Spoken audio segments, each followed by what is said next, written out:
Bigay siya ng pag-asa para sa mga kabataan, and yun yung pinangahawakan ng aming grupo. That's why we came up with this project.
Ano yung naramdaman nyo ngayon na nakatanggap kayo ng mga school supplies?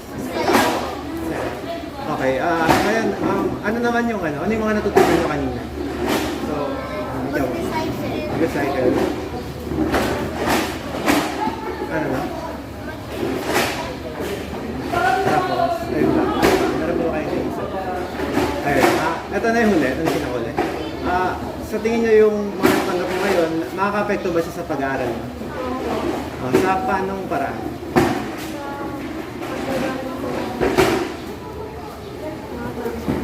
Mag-aaral ng mga school supplies.